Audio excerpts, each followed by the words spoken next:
আল্লাহর নবী নিজে হেঁটে হেঁটে ফাতেমার বাড়িতে আসলেন।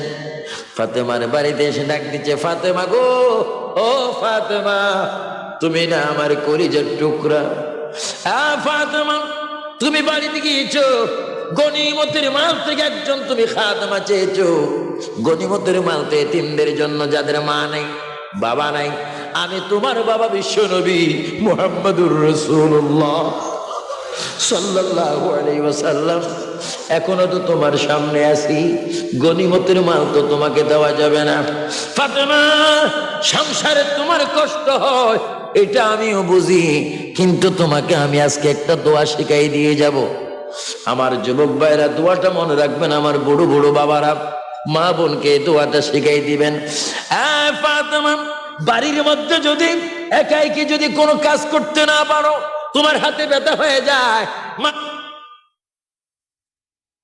মাথা ব্যথা হয়ে যায়, পা ব্যথা হয়ে যায়, বুক ব্যথা হয়ে যায়, তুমি কাজ করতে পারো না, আমি তোমাকে শিখাই দিচ্ছি। বাবার সাথে বলো, তুমি 33 বার সুবহানাল্লাহ বলবা, 33 বার আলহামদুলিল্লাহ বলবা, 34 বার আল্লাহু আকবার বলবা। সর্বমোট এই 3টা তাসবিহ 100 বার তুমি পড়বা। 100 বার পড়ার পরে মহান আল্লাহর কুদরতি ভাবে তোমার শরীরের মধ্যে এমন একটা শক্তি এসে যাবে, তুমি কোটি কোটি কাজ যদি সংসার করো, তোমার শরীর কোনো ব্যথা হবে না। জোরে বলুন সুবহানাল্লাহ, আল্লাহু আকবার। এই আমল আমরা করতে চাই কি চাই না? 33 বার কি আলহামদুলিল্লাহ, সুবহানাল্লাহ, আলহামদুলিল্লাহ, 34 বার আল্লাহু আকবার। এগুলো যদি মা বোনেরা আমল করে তাহলে কষ্ট সুবহানাল্লাহ বলবেন না? দেখছেন আমার নবী কেমন গভীর মনোযোগ। মা ফাতেমা কেমন? ফাতেমা, মা ফাতেমার একজন বোন ছিল হযরতে বিবি কুলসুম রাদিয়াল্লাহু তাআলা আনহা। ওনার মাজার আমি নিজে জিয়ারত করেছি, হযরতে কুলসুমের জিয়ারত করেছি। হযরতে বিবি কুলসুম যে ঘরের মধ্যে ছিলেন, ওই ঘরটা জিয়ারত আমি করেছিলাম এখন থেকে 13 বছর আগে। মক্কা মদিনার সরকারগুলো এখন বড় বেঈমান শয়তান সরকার, ইসলামিক যত স্মৃতিগুলো ছিল সবগুলো ভেঙে দিচ্ছে। আমার ভাইয়ারা, হযরতে বিবি কুলসুমের ঘরে আমি গিয়েছি, সেখানে 2 রাকাত নফল নামাজ পড়েছিলাম 13 বছর আগে। আমার ভাইয়ারা, হযরতে বিবি কুলসুমের স্বামীর নাম হচ্ছে হযরতে ওসমান গনি। শুধু হযরতে ওসমান গনি নয়, হযরতে ওসমান গনির একটা লকব ছিল, টাইটেল ছিল যুন্নুরাইন। অর্থাৎ নবীজি বলেছে, ওসমান গো, তুমি আমার 2 মেয়ে শাদী করোনি, বরঞ্চ তুমি 2টি নূরের মালিক হয়ে গেছো। আরো জোরে বলুন না সুবহানাল্লাহ। যেখানে নবীর মেয়েরা নূর, জোরে বলেন, যেখানে নবীর মেয়েরা সেখানে নবী মাটি হয়ে যাবে না? নবী বলে মাটি হয়ে যাবে। আপনাকে মাটির দুরূদ শরীফ পড়েন নাকি? আমরা সব সময় পড়ি। আমার বাবাই পড়েন, আমার দাদাই পড়েন, বড় দাদাই পড়েন, তারপরে পড়েন আদম আলাইহিস সালাম পড়েন, নূরে মুহাম্মদ সাল্লাল্লাহু লা ইলাহা ইল্লাল্লাহ হাসবি রাব্বি জাল্লাল মাফি কলবি গায়রুল্লাহ নূর মুহাম্মদ সাল্লাল্লাহু আর জোরে নূর মুহাম্মদ সাল্লাল্লাহু মুহাম্মদ মুস্তাফা সাল্লাল্লাহ তুমি বাদশাহ বাদশাহ কামলেওয়ালা মুহাম্মদ মুস্তাফা সাল্লাল্লাহ তুমি বাদশাহ তরানে ওয়ালা নবী বাঁচানে ওয়ালা। বলেন তরানে ওয়ালা নবী বাঁচানে ওয়ালা। এই কথার উপর আপনাদের ঈমান আছে কিনা? তরাবে মানে তরাবে মানে কোথায় তরাবে, কোথায় রক্ষা করবে? হুজুর কিবলা মাদ্দাজিল্লুল আলী বসে আছেন। ভাইরা আমার, আমি আপনি গ্রেফতার হয়ে যাব। গ্রেফতার এমন একটি গ্রেফতার, আনোয়ারা র্যাব বাহিনী পুলিশ বাহিনী যদি ধরে নেয়, জামিন পাওয়া যায় টাকা দিয়ে পয়সা দিয়ে ঘুষ দিয়ে, কিন্তু এমন একটি গ্রেফতার আমি আপনি হয়ে যাব হাসরের ময়দানে। ফেরেশতারা আগুনের রশি দিয়ে বাঁধবে, রশি হবে আগুনের, শিকল হবে আগুনের, হেসরাই হেসরাই যখন নিয়ে যাবে জাহান্নামের দিকে, নবীজি ডাক দিয়ে বলবে, ফেরেশতারা খামোশ, দাঁড়াও। ফেরেশতারা দাঁড়াও, কোথায় যাচ্ছ? কাকে নিয়ে যাচ্ছ? কেন নিয়ে যাচ্ছ? অপরাধ কি বলো? ফেরেশতারা বলবে, আয়া কায়া রাসূলুল্লাহ, আয়া কায়া হাবিবাল্লাহ। হুজুর এটা বড় বেনামাজি, হুজুর এটা বড় বেরোজগারি, হুজুর এটা বড় ছগলখোর, হুজুর এটা বড় সুদখোর, ঘুষখোর, হুজুর এটা বড় জেনাখোর, হুজুর এটা বেশি বেশি ইসলাম বিরোধী কাজ করতো, হুজুর এখানে কথা এক কথা কাজে আরেক রকম করতো। হিসাব নিকাশে দেখলাম সে জাহান্নামী হয়ে গেছে, এই জন্য বেঁধে বেঁধে তাকে আমি জাহান্নামে নিয়ে যাচ্ছি। আমার নবী ডাক দিয়ে বলবে, ফেরেশতারা শোনো, তাকে নিয়ে যাও, আমার কোন আপত্তি নাই, কিন্তু আমাকে একটি কথার জবাব দাও। এই যে মানুষটিকে নিষ্ঠুর ভাবে হাতে পায়ে আগুনের রশি বাঁধছ, মানুষটা তো কষ্ট পাচ্ছে, পানি পানি করে চিৎকার মারছে, আমি আওয়াজটা না শুনতাম তো ভালো হতো, আমি শুনেছি, একটু দাঁড়াও, ওই মানুষটির নবীর নাম কি একটু আমাকে বলো। ইয়া রাসূলুল্লাহ, লজ্জা হয় বলতে, যার হাতে পায়ে আমি শিকল মেরেছি তার নবীর নাম মুহাম্মদুর রাসূলুল্লাহ। আমার নবী চোখের পানি ছেড়ে বলে, উম্মত, এই বুঝি অপরাধ করলি?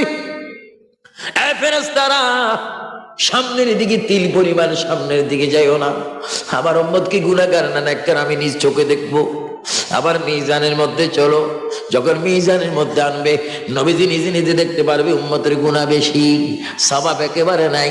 আল্লাহর নবী পকেট মোবারক হাত দিয়ে মিম হে মিম দাল একটা লেখা বাহির করে নেকের পাল্লার উপর এমনি ছেড়ে দেবে, বদের পলকা হাল্লা হয়ে যাবে, নেকের পাল্লা বাড়ি হয়ে যাবে। আল্লাহ ডিক্লার দেবে, ফেরেশতারা বেয়াদবি করিস না, আমার রাসূল যেই দিকে আমিও সেই দিকে। 1 মিনিট আগের জাহান্নামীকে 1 মিনিট পরে নবীর উসিলা আমি জান্নাতি বানাই দিলাম। সুবহানাল্লাহ, সুবহানাল্লাহ।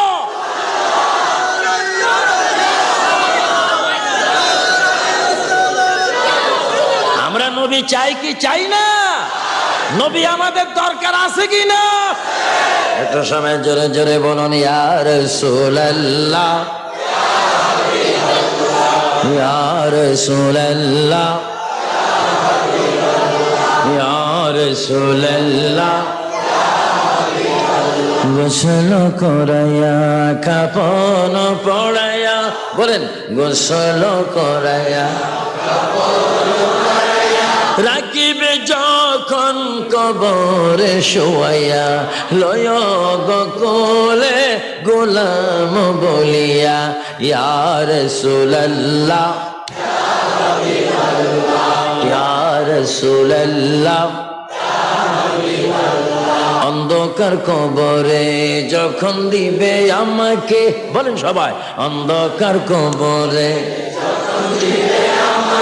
থাকিবেন নবীজি আমারি কবরে, লয় গো কোলে গোলাম বলে, ইয়া রাসূলুল্লাহ, ইয়া রাসূলুল্লাহ। মনকিরে নাকিরা শিয়া সওয়াল করবে বসে, মনকিরে নকিরা শিয়া দিও গো নবী পর্দা উঠাইয়া, করিব সালাম কদম ধরিয়া, ইয়া রাসূলুল্লাহ, ইয়া রাসূলুল্লাহ। গভীর মনোযোগ, আমার ভাইয়েরা, নবীর কন্যা ফাতেমা ইচ্ছা করলে অনেক কিছু করতে পারতেন। তাহলে বোঝা গেল এখান থেকে আমরা শিক্ষা পেলাম, অনেক গরিব মানুষ আছেন, সংসার কিন্তু বড়, মা কাজ করতে পারে না। আবু সুফিয়ান আবিদ আল কাদের আজকে এই কথাটা বলে গেলাম, মা বোনকে তাসবিহটা শেখাই দিবেন। সুবহানাল্লাহ, আলহামদুলিল্লাহ 33 বার করে, আল্লাহু আকবার 34 বার করে, দৈনিক যদি 100 বার পড়ে, নিয়তটা যদি সুন্দর করে রাখে, খোদা কি কসম, শত শত কাজ হয়ে যাবে, মেহনত হবে, তার খেয়াল থাকবে না। জোরে বলুন সুবহানাল্লাহ। 33 বার কি সুবহানাল্লাহ? জোরে বলুন 33 বার, 33 বার আর 34 বার সুবহানাল্লাহ কোন। এ কথাটা মনে থাকবে, মা বোনকে শিখাবেন। শুধু তাই নয়, ফাতেমা জোহরা কেমন আমার ভাইরা, হযরতে ওসমান গনি জিন্নুরাইন রাদিয়াল্লাহু তাআলা আনহু নবীজির কাছে আসলেন, বললেন ইয়া রাসূলুল্লাহ, আমার যাই আপনাকে একটু আমি দাওয়াত দেব। আরো জোরে বলেন, কে দেব? দাওয়াত দেওয়া কি শত্রুতামি না সুন্নত? আওয়াজে বোঝা যায় শত্রুতামি। আরো জোরে বলেন, দাওয়াত দেওয়া কি? দাওয়াত লওয়া কি? দাওয়াতে যাওয়া কি? এই সুন্নত আমরা চাই কি চাই না? অনেকে মেহমান দেখলে কুফাল, আপনাদের দেশে কি বলে? হ্যাঁ, টৌরে ফেলে। এইটা কোন ধরনের কথা? টৌরা ফেলে মানে ভোটে ফেলে। মেহমান দেখলে ওয়াইফকে, স্ত্রীকে, বউকে দিয়ে স্বামী কি বলে, তোর উপরও খুদার গজে পড়ছে, আমার উপরও পড়ছে। একজন 7 জন আসছে, শেষ। যা মোটরসাইল জোগাড় করছিলাম সব শেষ। আল্লাহর নবী বলে খামোশ, কোন মেহমান দেখলে কুফালকে বটো না, কারণ মেহমান তোমার রিজিক খাইতে আসেনি। তোমার ঘরের মধ্যে মেহমানের রিজিক আল্লাহ রেখেছে, তুমি মেহমানদারি করো। 7 জনের মেহমানদারি যদি করতে পারো, 700 মেহমান করার বরকত খোদায় তোমার ডেক্সির মধ্যে দিবে। এখন থেকে মেহমান দেখলে কি রাগ হবেন না খুশি হবেন? সুবিধাজনক আওয়াজটা হইল না। হুজুর কেমনে আওয়াজটা দিতাম, কলজাটা ফাইটা যায়। আরো জোরে বলে, মেহমান দেখলে কি বেজার হবেন না খুশি হবেন?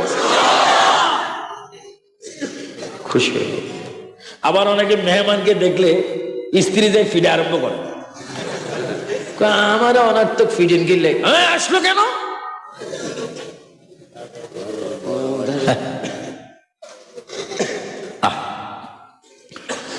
আল্লাহর প্রিয় নবীর সাহাবী আল্লামা মাওলানা মুফতি আশিক রাসূল আব্দুর রহমান সুফুরি শাফি রাহমাতুল্লাহ আলাইহি কিতাবের মধ্যে তিনি বলেন, কিতাবের নাম বলে দিলাম নুজহাতুল মাজালিস। ওই কিতাবের মধ্যে তিনি উল্লেখ করেন, সাইয়েদানা ওসমান গনি নবীর কাছে আসলেন, আয়া কায়া রাসূলুল্লাহ, আয়া কায়া হাবিবাল্লাহ, আয়া কায়া নবী আল্লাহ। হুজুর, আমার মনে চায় আপনি একটু আমার ঘরের মেহমান হবেন। শুধু আপনি নয়, সাহাবায়ে কেরামকে নিয়ে আপনি যাবেন। আল্লাহ নবী সেখানে গেলেন, হযরত আলীর সঙ্গে গেলেন। খুব মজারখানা তৈয়ার করলেন এবং বললেন, ইয়া রাসূলুল্লাহ, আপনি আমার বাড়িতে এসেছেন, আশা হতে যতটা কদম পড়েছে, প্রত্যেকটা কদমের বিনিময়ে এক একটা গোলাম আমি নাজাত করে দিয়েছি। সুবহানাল্লাহ, সুবহানাল্লাহ। হযরত আলী দাওয়াতটা খেয়ে এসে ফাতেমাকে বলল, আফসোস আফসোস। হযরত আলী কাঁদেন। ফাতেমা বলে, স্বামী চোখের পানি কেন? এই মাত্র দাওয়াত খেয়ে আসলেন, চোখের পানি কেন? আমি ফাতেমাকে আপনি বলতে হবে আপনার চোখে পানি কেন?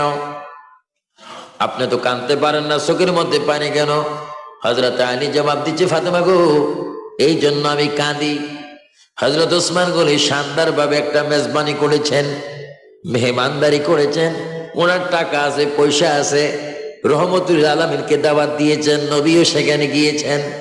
আমি আলী যদি টাকা থাকতো, পয়সা থাকতো, আমিও তো নবীকে দাওয়াত দিতে পারতাম। ফাতেমা চোখের পানি ছাড়িয়া বলে, স্বামী কি শুনাইলা তুমি আমাকে?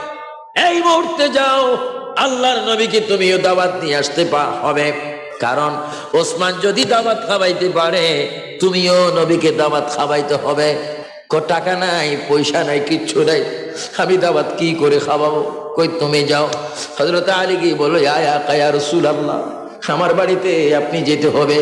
সাহাবায়ে কেরাম নিয়ে, অনেক সাহাবায়ে কেরাম নিয়ে আপনি যেতে হবে। যদি পারেন মক্কা মদিনা যত সাহাবী আছে সমস্ত সাহাবী নিয়ে আমার বাড়ির মধ্যে আপনি দাওয়াত খাবেন। আল্লাহ প্রিয় নবী বলে, যাও, আমি দাওয়াত গ্রহণ করলাম। নবীজি সাহাবায়ে কেরামকে নিয়ে দলে বলে সেখানে গিয়ে বসলেন।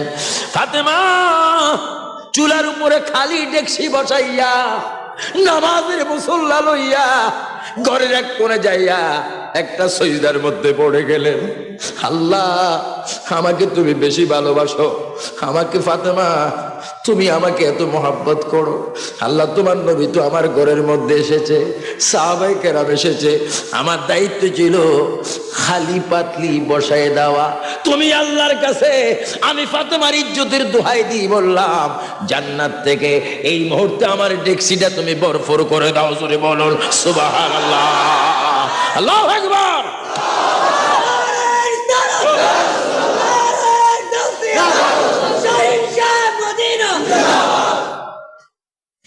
ফাতেমা নামাজের সিজদার মধ্যে পড়ে গেলেন। নামাজের সিজদা, আজকে আমরা নামাজ পড়ি না, নামাজ থেকে আমরা বিচ্ছিন্ন। খোদাই বলে, ওই বান্দা আমার কাছে বেশি প্রিয় যে আল্লাহর ভয়ে আমার ইবাদত করবে, আমার ভয়ে নবীর মুহাব্বতে নামাজের সিজদা দিবে। আমি আল্লাহ কুদরতের কসম দিয়ে বললাম, ওই বান্দার জন্য আটখানা বেহেশত ফ্রি করে দিব। জোরে বলুন সুবহানাল্লাহ।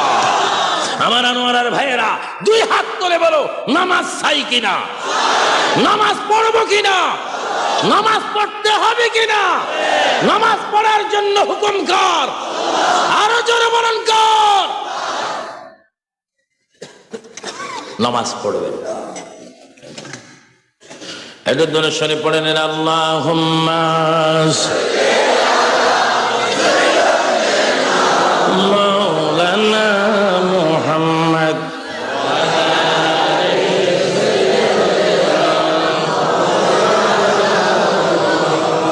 সৃষ্টি কুলের সবাই বলে আজকে মোদের খুশির দিন। সবাই বলুন, সৃষ্টি কুলের সবাই বলে আজকে মোদের খুশির দিন। ত্রিভুবনে তশরীফ আনলেন রহমাতাল লিল আলামিন। আল্লাহুম্মা মাওলানা মুহাম্মদ ওয়া আলা আলি সাইয়্যিদিনা। মা ফাতেমা সিজদা থেকে উঠলেন, খালি ডেক্সির কাছে গিয়ে দেখে জান্নাতের পালাও। সুবহানাল্লাহ, জান্নাতে খানা ভরপুর হয়ে গেল। বিসমিল্লাহ কোনে কোনে বর্তনের মধ্যে, জরফনের মধ্যে, প্লেটের মধ্যে, থালের মধ্যে দিচ্ছেন। খাইতে খাইতে খাইতে খাইতে সাহাবায়ে কেরাম পেট ভরে রুচি মতো খাইলেন, নবীজিও খাইলেন। এবার আবার নজর করে দেখে ডেক্সি এখনো বড়ার মধ্যে রয়েছে। এক সামিস পর্যন্ত ডেক্সি থেকে কমতে হয়নি। সাহাবায়ে কেরাম বলে, মজার খানা খাইলাম, নবীর সাথে আসলাম, ফাতেমার ঘরে আমরা খাইলাম। নবীজি ডাক দিয়ে বলে, প্রাণের সাহাবীরা, তোমরা খানা খেয়েছো? কি খানা খেয়েছো? কোথার খানা খেয়েছো? হুজুর, আমরা মা ফাতেমার ঘরে খানা খেয়েছি। আমার নবী বলে, ফাতেমার ঘরের খানা মোটো খাওনি, দাওয়াত দেওয়ার দায়িত্ব ছিল ফাতেমার, ঘরের চুলার মধ্যে ডেক্সি দেওয়ার দায়িত্ব ছিল ফাতেমার, আর জান্নাত থেকে খালি ডেক্সির মধ্যে খানা পাক করে পাঠায় দাওয়াত ছিল আল্লাহ। সুবহানাল্লাহ, সুবহানাল্লাহ। জোরে বলেন, নবীজির কন্যা ফাতেমা। আরো জোরে নবীজির কন্যা, আরো জোরে নবীজির কন্যা। ওনাকে আমরা চাই কি চাই না? জান্নাতুল বাকিতে শুয়ে আছে, কবরের কোন চিহ্ন নেই, জান্নাতুল বাকিতে শুয়ে আছে। 13 বার মদিনা শরীফ গেলাম, আপনাদের দোয়ায় 13 বার। যতবার মা ফাতেমার কবরের কাছে যায় কলিজাটা দুই ভাগ হয়ে যায়। ফাতেমা গো, তুমি তুই ফাতেমা, যে ফাতেমাকে আল্লাহর নবী বেশি আদর করত, সেই ফাতেমার কবরের চিহ্ন নাই। কিন্তু ফাতেমা তো জোহরা রাদিয়াল্লাহু তাআলা আনহা, তিনি কবরের মধ্যে কে ফুসি গেছে না কোন সশরীরে আছে? আরো জোরে আছে কিনা? আছে কিনা? থাকবে কিনা? এটা আমাদের বিশ্বাস হয় কিনা? আমিন বলেন।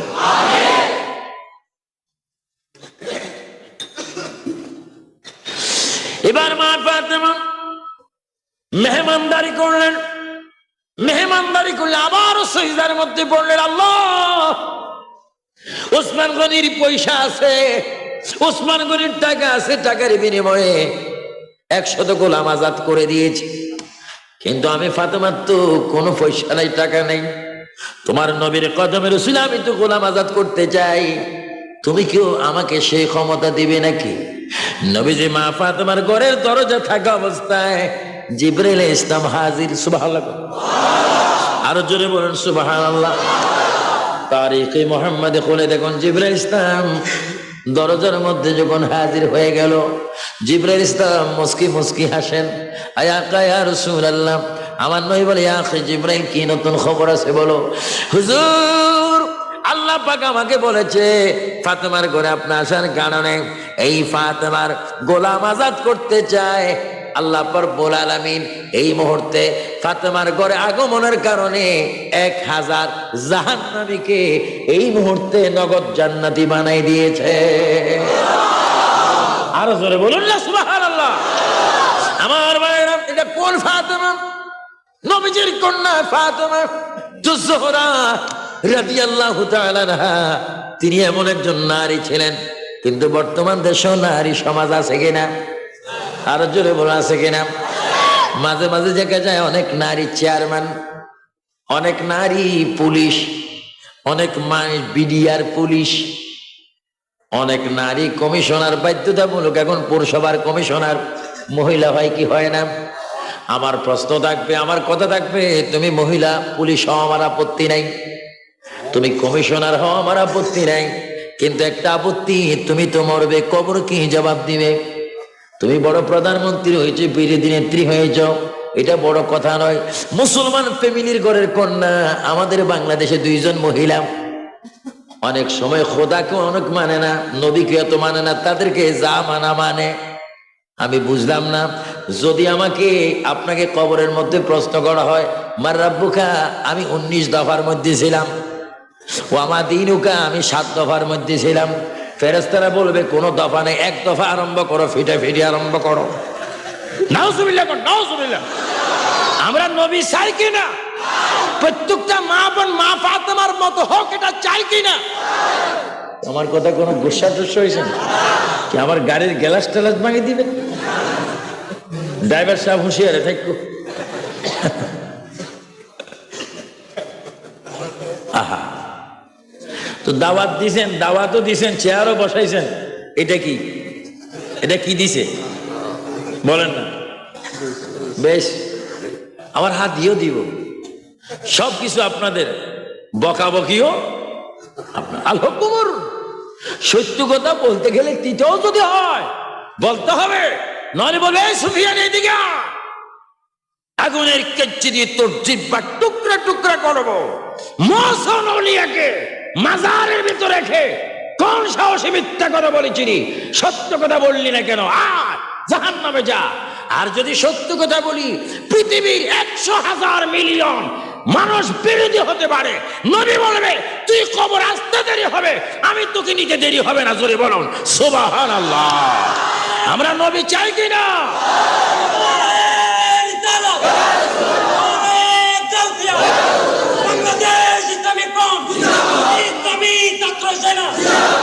গৌসিয়া কমিটি বাংলাদেশ, এ কথাটা স্লোগান দাও না কা, পরে দিদি মোটেও দাবাত দেবে না।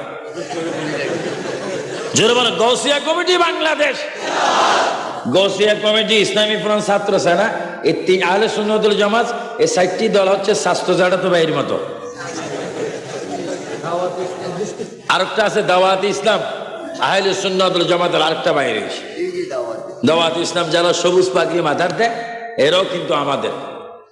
এগুলা কি সব কি স্বাস্থ্য দাদা এক, যেরকম দাদা কেউ স্বাস্থ্য ভাই, কেউ জাড়াতো ভাই, কেউ ফুফাতো ভাই, কেউ মামতো ভাই, কিন্তু দাদা কয়জন? আলহামদুলিল্লাহ বলেন। গৌসিয়া কমিটি, ইসলামী ফ্রন্ট, গৌসিয়া কমিটি, ইসলামী ছাত্র সেনা, এগুলা সব কি স্বাস্থ্য জাড়াতো ভাইয়ের মতো বলেন না, বাকি দিলে আমাদের। এটা দরুদ শরীফ পড়েন, সালাতুন ইয়া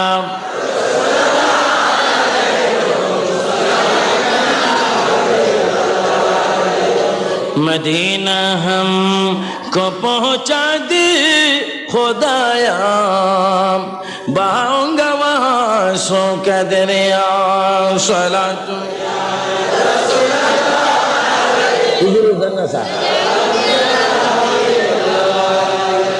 खुदा खुद है खरीदार मोहम्मद, खुदा मिलता है बाजार मोहम्मद, सलातुन जुरे जुरे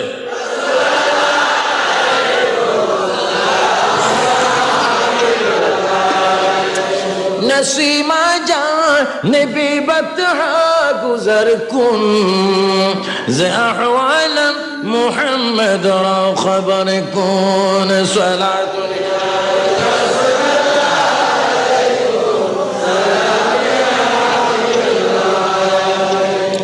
फातिमा ज़ोहरा রাদিয়াল্লাহু তাআলা আনহা, তিনি নবীর কন্যা। মদিনা শরীফ এক ধনী খ্রিস্টানের মেয়ের বিবাহ। কিতাবের নাম বলে দিচ্ছি, আমি কিন্তু কিচ্ছা বলতেছি না, সব কিতাবের কথা বলছি। কিতাবের নাম শাওয়াহিদুন নবুওয়াত,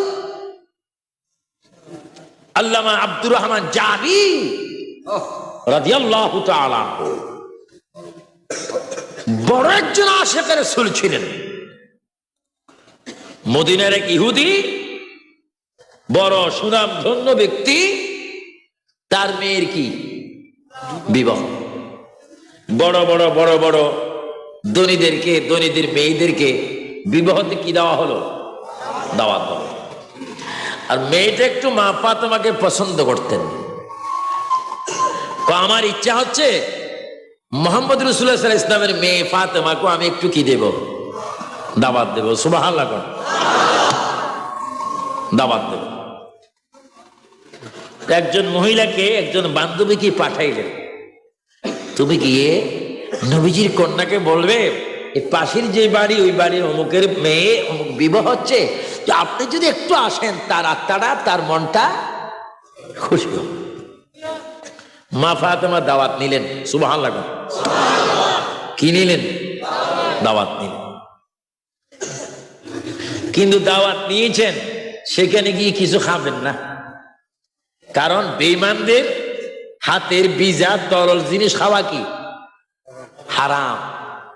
সিয়া খাওয়া যায়, মুড়ি খাওয়া এগুলো শুকনা, কিন্তু দধি খাওয়া, মিষ্টি খাওয়া জায়েজ নেই। কারণ যারা বেদিন তারা সর্বক্ষণ কি নাপাক, যেরকম তারা সর্বক্ষণ কি, তো নাপাকের হাতের জিনিস ফাঁকে খাইতে পারে? আওয়াজ গুজে যায়, নিজের শরীরের দিকে লাগতে আছে। অনেক সময় রমজান শরীফে দেয়া যায়, হিন্দুদের দোকান তো খোলা থাকার স্বাভাবিক, লাল পর্দার ভিতর দিয়ে হঠাৎ ঢুকে, আবার বাহির হওয়ার সময় চোরের মতো এমনি এমনি চায়, এমনি বাইরে। হঠাৎ করে ইমাম সাহেবের সামনে দেখা, বাবা কেমন আছো? হুজুর পুরা ভালো আছে। রোজাটা আজকে কেমন যাইতেছে? লজ্জার বিষয়, এখনো আমি খাইছি। নাউজুবিল্লাহ কোন, আরো জোরে কোন নাউজুবিল্লাহ। রোজা রাখি কি মাঝে মাঝে খাওয়া যায়?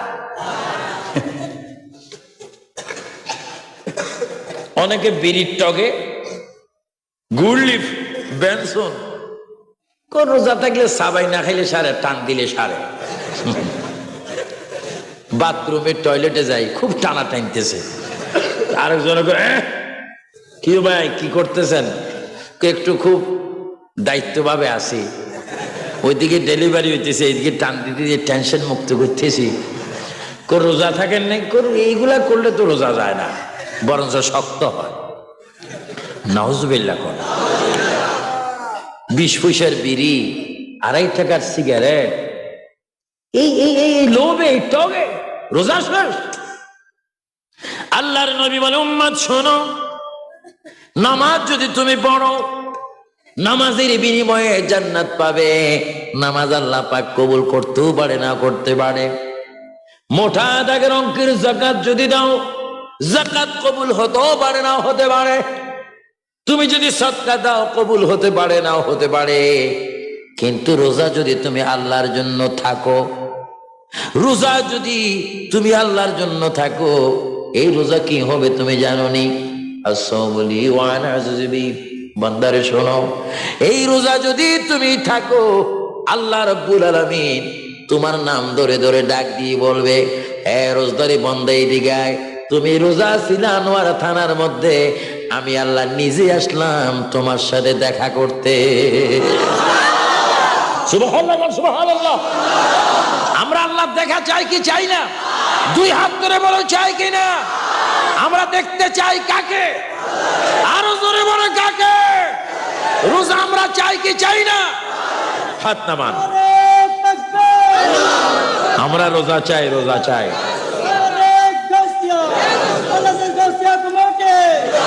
আমরা রোজা চাই, আরো জোরে বলে, আমরা রোজা চাই। মাশাআল্লাহ বলেন, মাশাআল্লাহ। হ্যাঁ, আমরা রোজা চাই। এটা দর্শনে পড়েন, আল্লাহুম্মা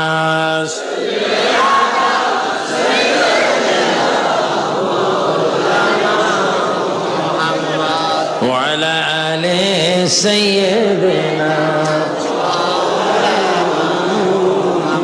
আরো জোরে বলেন, আল্লাহুম্মা সাল্লি আলা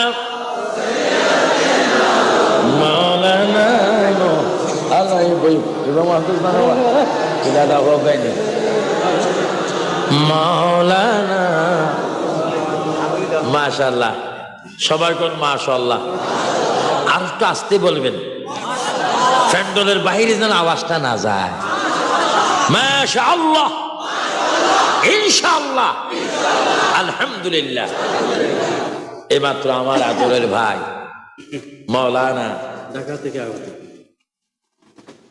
আলমগীর হোসেন যুক্তিবাদী ও মুক্তিবাদী।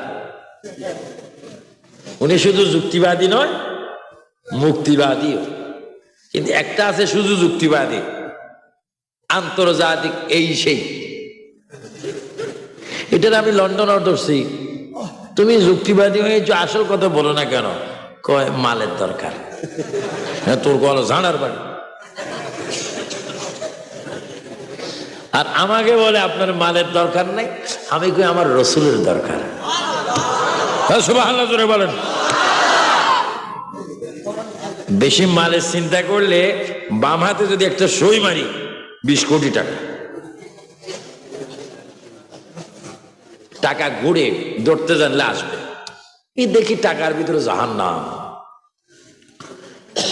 আমি মাওলানা আলমগীর হোসেন যুক্তিবাদী আসছেন, মারহাবা কর, মারহাবা, আলহামদুলিল্লাহ।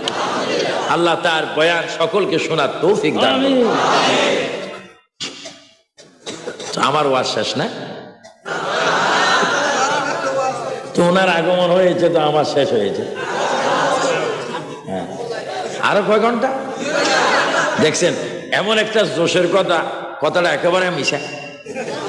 2 ঘন্টা পর তো ফজরের আজান। তবে আমি 2 ঘন্টাও না, অনেকক্ষণও না, কিছুক্ষণ। এটা ধরে শরীফ পড়েন, আল্লাহুম্মা মাওলানা মুহাম্মদ সাইয়্যিদিনা। ফাতেমা বলো, জিবরাইল বাতাস কেন করো গায়, পুত্র সগে কলিজা জ্বলে, বাতাসে কি ঠান্ডা হয়।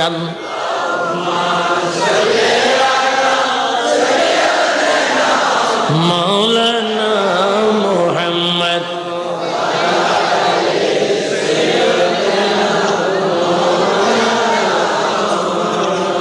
যার ওসিলায় হইলাম পয়দা, তিনি সোনার মদিনা।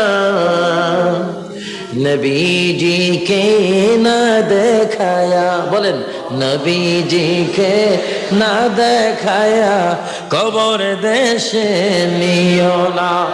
আল্লাহুম্মা জোরে মাওলানা। আমার ঘরে একটু কথা বুঝাইতে হবে। সৃষ্টি কুলের সবাই বলে আজকে মোদের আনন্দের দিন, এই পৃথিবীতে আগমন করলেন রহমাতাল লিল আলামিন। আল্লাহ জোরে অনেক গাড়ি যায় মরে যাই, একবার উঠে যাই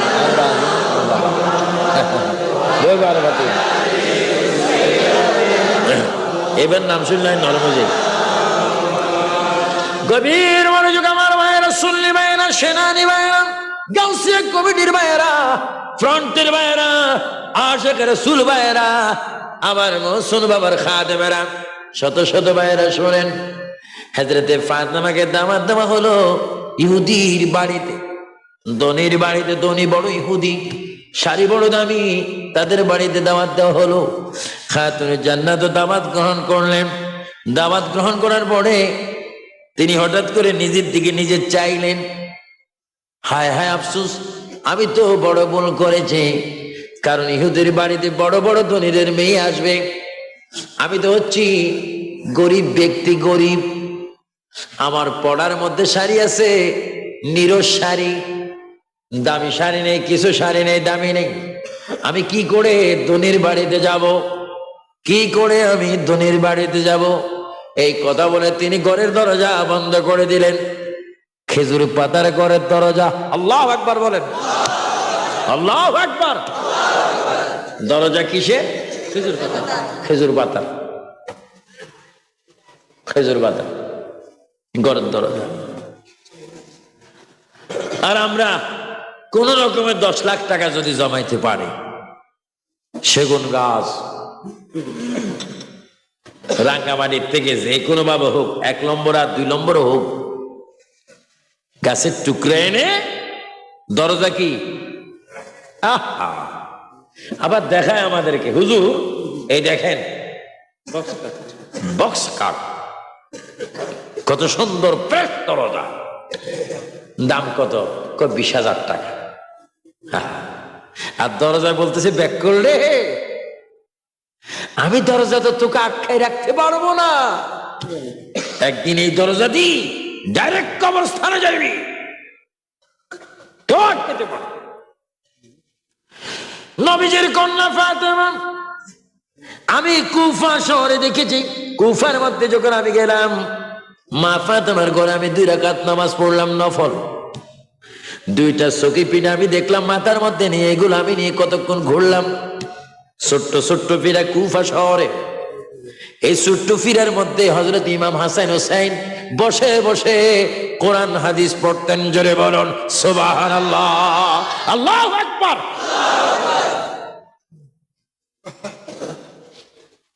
ছোট্ট ছোট্ট পিঠা। মা ফাতেমা তরকারি লাগতেন, কাঠিটা এখনো আছে। এখন আমেরিকার বাইরে কি করছে আল্লাহ জানে। যে রিয়ালের মধ্যে মা ফাতেমা কোরআন শরীফ রাখতেন, যে রিয়ালের হাতে মা ফাতেমার হাত লেগেছে, সে রিয়ালটা আমার সুমা দিয়ে এসেছি। আল্লাহু আকবার বল, আল্লাহু আকবার। এখান থেকে কোন কিয়ামত শুরু হয়েছে? আর পানি বরফ না, মানুষ আপনি বসেন, একটা বসলে আমি খুশি হব। ওয়াজ করি আমি, পানি তো আমারও গায়েও পড়তেছে। হ্যাঁ, এগুলো রহমত ধরেন না, হয়তো কমিটি গোলাপ জল দেওয়ার ক্ষমতা নেই, আল্লাহ মাঝে মাঝে গোলাপ জল দিচ্ছে। অসুবিধা কি, অসুবিধা কি? হ্যাঁ, অনেক সময় ঠান্ডা পানি ফ্রিজে রাখায়, মনে করেন না ঠান্ডা কুয়াশা আসতেছে। এটা দুরূদ শরীফ পড়েন, সাল্লে আলা রাসূলিনা সাল্লে আলা মুহাম্মাদিন সাল্লে আলা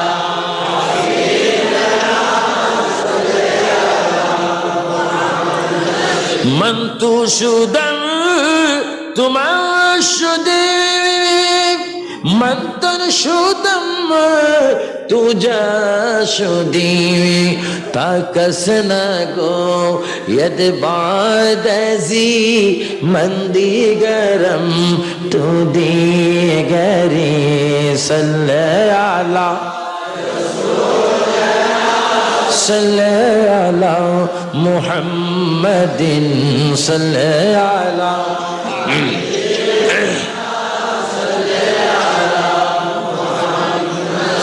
هرگز نیا ید در نظر صورت زرو ید خوبتر شمسی مدا نمیا قمر یا زهرائے یا مشتری صلی علی رسولنا صلی علی محمد صلی علی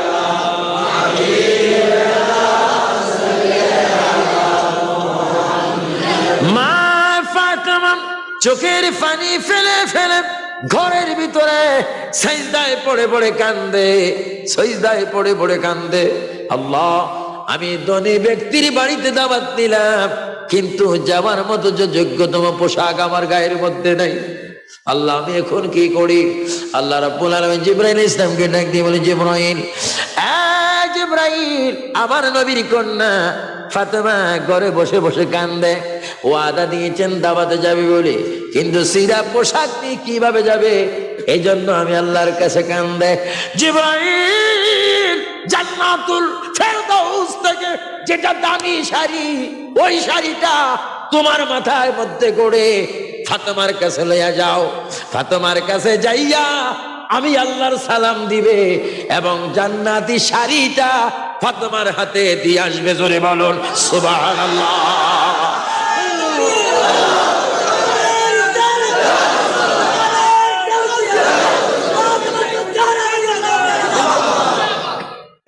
মা ফাতেমা শাড়ি পাইলেন কি দুনিয়ার মার্কেটের না বেহেশতের? আওয়াজ দিয়ে বলে, কোথায়? ফাতেমা গো, তুমি থাকো মক্কায়, তুমি থাকো কুফায়, তুমি থাকো মদিনায়, মার্কেট হয় বেহেশতের মধ্যে। কারণ কি? আমি ফাতেমার জীবনের শুরু থেকে এই পর্যন্ত আল্লাহর হুকুমের বাইরে একটা কাজও আমি করি নেই। সুবহানাল্লাহ, সুবহানাল্লাহ। শাড়ি আসলো, পড়লেন, শাড়িটা পড়লেন, ও কত চমৎকার! নবীর কন্যার চেহারা কত সুন্দর! যার চেহারার মধ্যে নবীর চুমা মুবারক, যার চেহারার মধ্যে নবীর হাত মুবারকের মুসা, যার চেহারার মধ্যে আল্লাহ পাকের নূরের তাজাল্লি, চিৎকার দিয়ে বলেন সুবহানাল্লাহ।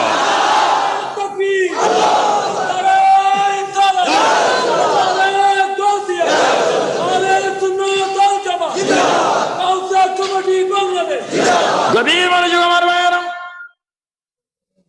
আমার কথা শেষ, আমার কথা আমি সমাপ্ত করে দিচ্ছি ভাইয়েরা। কথাটা আমার শেষ করছি যে আমের পদার একটু খেয়াল করেন। হযরতে ফাতেমা জোহরা রাদিয়াল্লাহু তাআলা আনহা শাড়িটা পরলেন, নবীজির কাছে গেলেন, নবীজির কাছে গিয়ে কেঁদে দিলেন, ইয়া রাসূলুল্লাহ, ইয়া হাবিবাল্লাহ, আজকে জান্নাতি পোশাক পাইলাম কিন্তু মায়ের চেহারা দেখলাম না। মা খাদিজা যদি থাকতো কত খুশি হতো। ইয়া রাসূলুল্লাহ, আমার মাকে তো আমি পাইলাম না, খাদিজাতুল কুবরা। নবীজি কেঁদে কেঁদে বলে, ফাতেমা গো, তুমি মনে করো আমি তোমার মা, তুমি মনে করো আমি তোমার বাবা, তুমি মনে করো আমি তোমার সবকিছু। মা গো, দাওয়াতে যাও, কিন্তু তোমার কাছে আমার একটা কথা থাকবে, বেগানা পুরুষ যেন তোমার চেহারা না দেখে। দাওয়াতে যাও, খবরদার বেগানা পুরুষ যেন তোমার চেহারা না দেখে, কারণ তুমি বেহেশতি, হাজার কোটি কোটি নারী সমাজের সরদার। মা ফাতেমা গেলেন, অনেক রাজা অনেক প্রজাদের মেয়েরা উঠে করে ঘোড়ায় করে গাদায় করে দাওয়াতে আসলো, নিত্য নতুন পোশাক পরিধান করে আসলেন। এসে তারা বসলেন, মা ফাতেমা ঢুকলেন। ঢুকা মাত্র পরিবেশ ব্যতিক্রম হয়ে গেল। সমস্ত মেয়েরা অবাক, ফাতেমার দিকে নজর করে আসেন। শুনলাম, জানলাম ফাতেমা নাকি গরিব, কিন্তু পোশাকে দেখা যায় সবাইকে কিনার পয়সা আছে। সুবহানাল্লাহ। ফাতেমা, গ্রামের মহিলাদের একটা অভ্যাস আছে, কোন মহিলার গায়ে যদি একটা শাড়ি দেখে,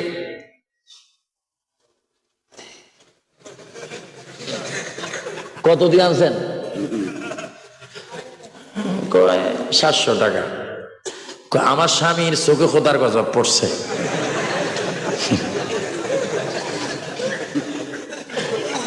এইটা দেখো না,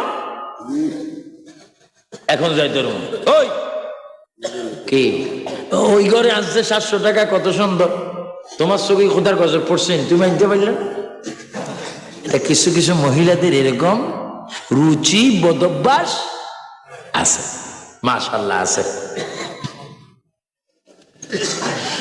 সমস্ত দাওয়াতের মহিলারা মদিনার মধ্যে এসে ফাতেমার কাপড় চেক করতে আরম্ভ করলো। মা ফাতেমার কাপড়, এটা কোন মার্কেটের কাপড়, কোন মার্কেটের কাপড়, কোন মার্কেটের কাপড়। জীবনে বহু রাজার বিবি হলাম, মেয়ে হলাম, এই কাপড় পাইলাম। মিশর থেকে আসলাম, সিরিয়ার থেকে আসলাম, জর্দান থেকে আসলাম, জাজিরাতুল আরবের বিভিন্ন শহর থেকে আসলাম, এই কাপড় পাইলাম না। ফাতেমা গো বলো দেখি, এই কাপড় এমন একটা কাপড় খুব সুন্দর, এমনি নূরের লাইট জ্বলে। মা ফাতেমা বলে, এই মার্কেট করেছেন এমন এক ব্যক্তি, তার নাম আপনাদেরকে কি বলবো নাকি? কয় না, মার্কেটের সৃষ্টি করতে হচ্ছেন আল্লাহ, মার্কেটের মালিক হচ্ছে আমার বাবা রাসূলুল্লাহ, আর মার্কেটে গিয়ে সদাই করেছে জিবরাইল ফেরেশতা। আরো জোরে বলেন না সুবহানাল্লাহ।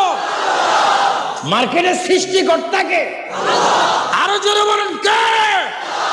মালিক হচ্ছে মুহাম্মাদুর, আর মার্কেটের সদাই যিনি করেছেন তিনি হচ্ছেন জিবরাইল ফেরেশতা। আর যার জন্য মার্কেট এসেছে তিনি হচ্ছেন কোটি কোটি জান্নাতের নারী সমাজের সরদার, এই ফাতেমা। জোরে বলুন সুবহানাল্লাহ।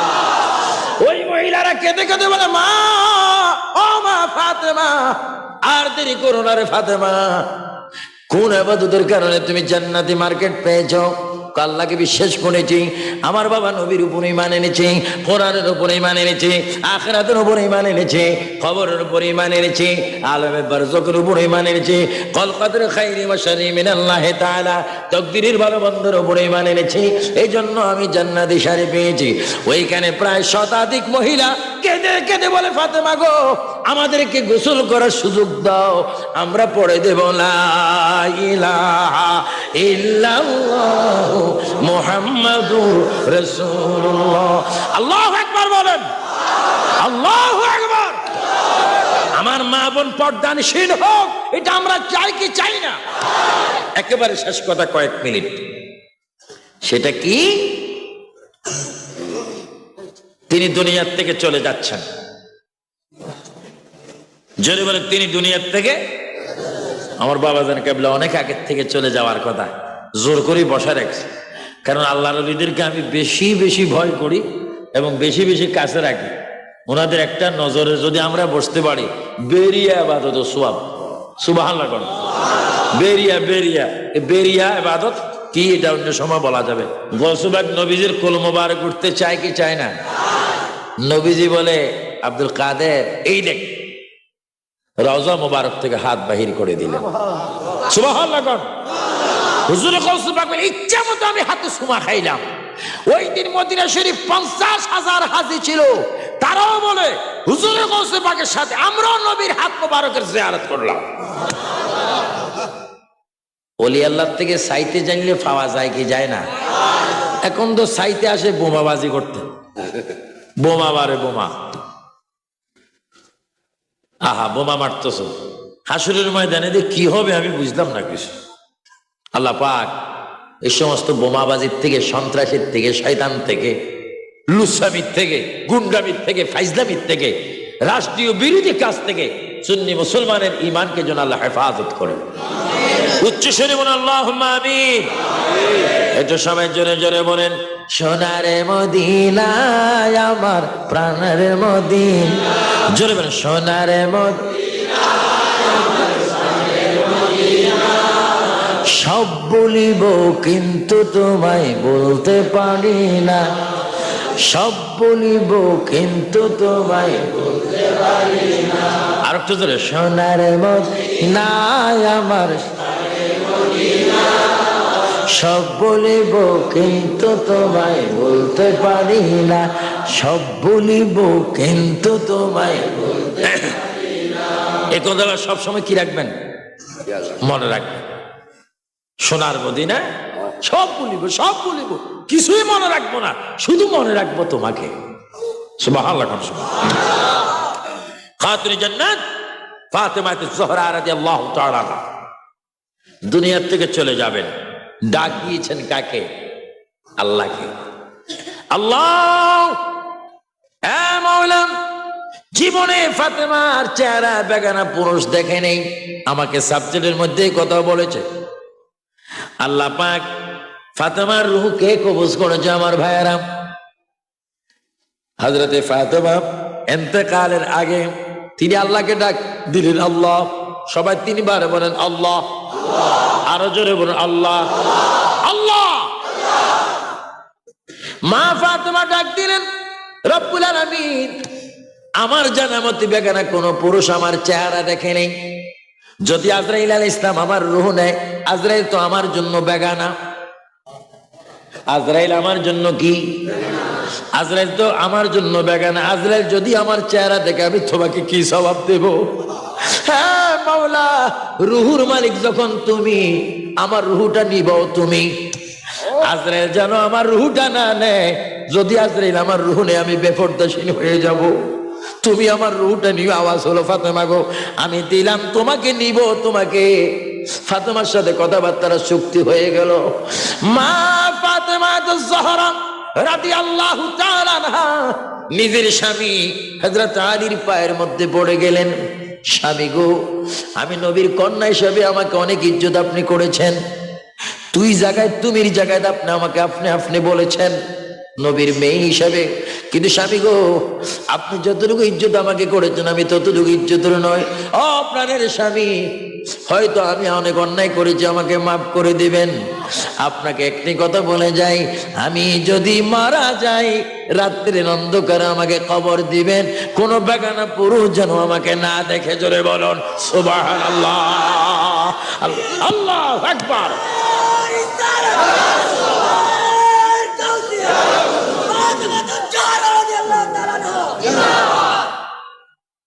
স্বামী, এই একটা কথা আপনার কাছে আমি রাখলাম, স্বামী বেগানা পুরুষ যেন না দেখে, রাত্রের অন্ধকারে আমাকে কবর দিবেন। আর কোন বেগানা মহিলা কোনদিন আমার শরীরের অঙ্গ দেখে নেই। বেগানা মহিলা আমার শরীরের অঙ্গ দেখে নেই। আপনি স্বামীর হাতে পায়ে ধরলাম, আপনি আমাকে গোসলটা দিবেন। প্রাণের স্বামী, আপনি আমাকে গোসল দিবেন, রাত্রে আমাকে কবর দিবেন। 3 নম্বর একটা কথা বলে গেলাম, আমার ইমাম হাসান হোসেনের দিকে একটু নজর রাখবেন।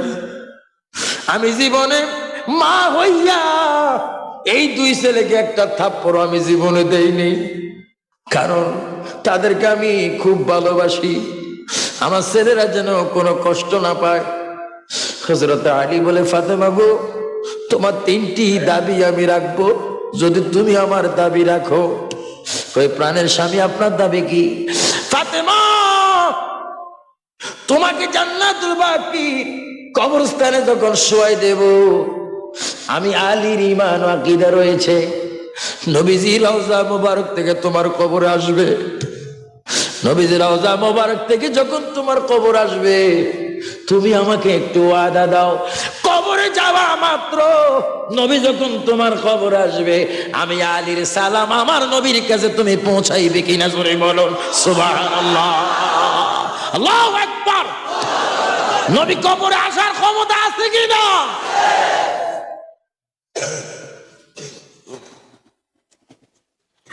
মা ফাতেমা জবাব দিলেন, স্বামী আপনার সাথে ওয়াদা করলাম, কবরে যাওয়া মাত্র আমার বাবা যখন রওজা মোবারক থেকে আমার কবরে আসবে, আমার বাবার সাথে প্রথম কথা হবে, আপনি স্বামীর মোবারকময় সালাম আমার বাবার কদমে আমি পৌঁছায় দেব। এই জন্য আমার সুন্নি ভাইয়েরা শোনেন, ও আনোয়ারের ভাইয়েরা, রুস্তম হাটের ভাইয়েরা, কদমতলির ভাইয়েরা, বাবা মহসিন আউলিয়ার দেশের ভাইয়েরা শোনেন, আপনি যদি নামাজি হন, ঈমান যদি আপনার মজবুত থাকে, নামাজি হন, 30টা রোজা যদি রাখেন, নফল ইবাদত যদি করেন, তারাবির নামাজ যদি পড়েন, সেহরি যদি নিজে খান, অপরকে যদি খাওয়ান, অপরকে যদি ইফতার করান, মেহমানদারি করান, মা বাবার যদি খেদমত করেন, নবীর যদি মোহাব্বত করেন, আল্লাহর যদি ইবাদত করেন, আউলিয়া কেরামের যদি জিয়ারত করেন, ব্যবসার নামে যদি সুন্নাত মোতাবেক ব্যবসা করেন, গরিব মিসকিন এতিমকে যদি সাহায্য করেন, অসহায় ব্যক্তিকে যদি দেখতে যান, রুগীকে যদি দেখতে যান, কোন মানুষ যদি মারা যায় ইন্না লিল্লাহ পড়ে যদি জানাজায় শরীক হন, এইভাবে যদি কোরআন শরীফ পড়তে পারেন, হাদিস শরীফ মোতাবেক আমল করতে পারেন, এইভাবে যদি নিজের জিন্দেগি গঠন করতে পারেন, নবী আমার ডাক দিয়ে বলে, উম্মত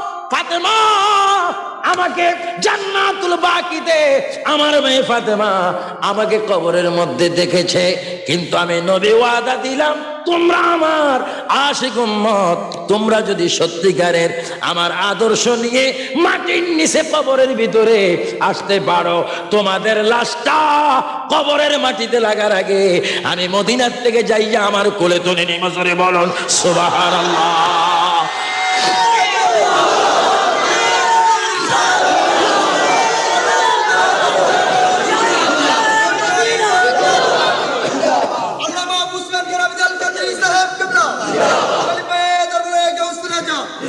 আমার ভাইরা, এজন্য আজকে আপনাদেরকে বলবো, আমার মাহফিলের শেষ কথা, লাকাদ কানা লাকুম ফি রাসূলিল্লাহি উসওয়াতুন হাসানাহ। প্রত্যেকটি সাহাবায়ে কেরাম, আউলিয়া কেরাম, শুহাদায়ে কেরাম, উলামায়ে কেরাম, গাউস, কুতুব, ফকির, দরবেশ, মুমিন, মুমিনাত সব কিছু ফার্স্ট ক্লাস হয়েছে একমাত্র নবীর আদর্শে। চিৎকার দিয়ে বলেন, আমরা রাসূল পাকের আদর্শ চাই কিনা? আরো জোরে বলেন, চাই কিনা? আল্লাহ পাক আমাদের সকলকে মুহাম্মদ রাসূলুল্লাহ সাল্লাল্লাহু আলাইহি ওয়াসাল্লামের আদর্শের সৈনিক হওয়ার তৌফিক দান করুন। উচ্চ স্বরে বলেন আমিন। আল্লাহুম্মা আমিন।